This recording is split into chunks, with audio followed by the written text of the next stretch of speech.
Today we're making tortilla soup, the cozy kind with crispy strips, a deep red broth, and all the creamy toppings.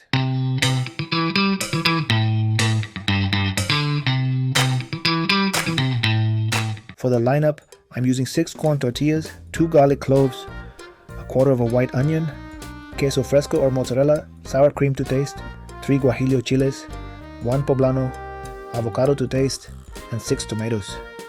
And the secret? A good broth. I'm going with 5 bone-in chicken thighs and a few favorite veggies. If you're cooking alone, feel free to pause here and get everything on the counter. Once the water's at a boil, in go the chicken thighs and the vegetables. A little salt and black pepper, and we let that do its thing. The broth carries most of the flavor, so it's worth a few extra minutes. Let's get the dried chiles ready. I like to split them lengthwise and shake out seeds and veins. Kitchen scissors make it easy. If your skin's sensitive, throw on some gloves and you're golden. To soften the chilies, a tiny pot of hot water is all we need. Just a couple of minutes until they're flexible. No need to overdo it. Meanwhile, we can stack the tortillas and slice them into thin strips. The size really shapes the final texture, so I take my time. I often cut the long strips in half so every spoonful has that nice crunch. Once the chilies are softened, I pull them out of the hot water so they don't turn mushy. Set them aside. We'll use a splash of that chili water in a minute for extra character. Let's fry the tortilla strips.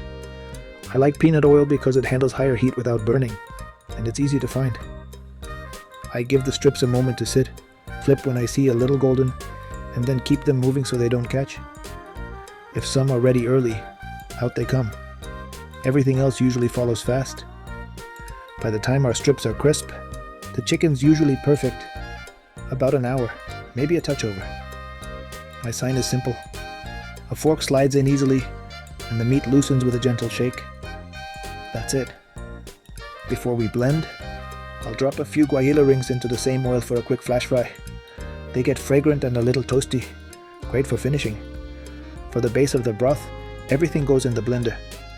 Tomatoes, onion, garlic, and the softened chilies. I add a splash of that chili water. It gives the sauce a gentle smokiness.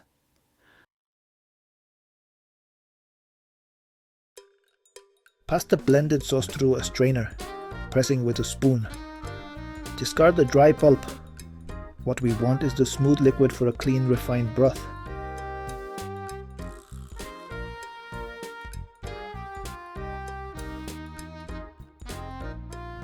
In a pot over medium-high heat, add a little oil and pour in the strained sauce. Season with chicken bouillon powder to taste, then stir until it comes together and deepens in color. I like to add a bit more of the chili cooking water for a hint of smokiness.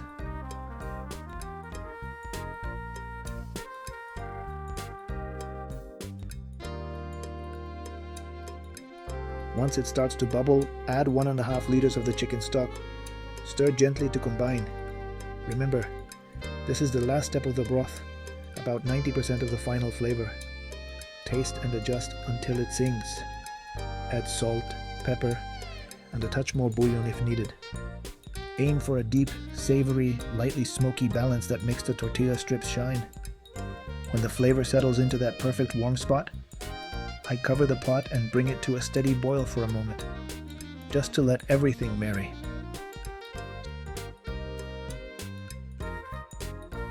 Serving time is the best part. A handful of those crispy tortilla strips, crumbled queso fresco, or a little shredded mozzarella, a few slices of avocado, and those guajillo rings we fried earlier. Ladle in as much broth as you're feeling, and finish with a ribbon of sour cream. It smells like home and tastes even better. Thanks for being here with me. If this felt helpful, leave a like and subscribe for more authentic, affordable, from-scratch meals are coming your way. So stick around, and I'll see you next Saturday. I hope you cook from scratch and feel the difference.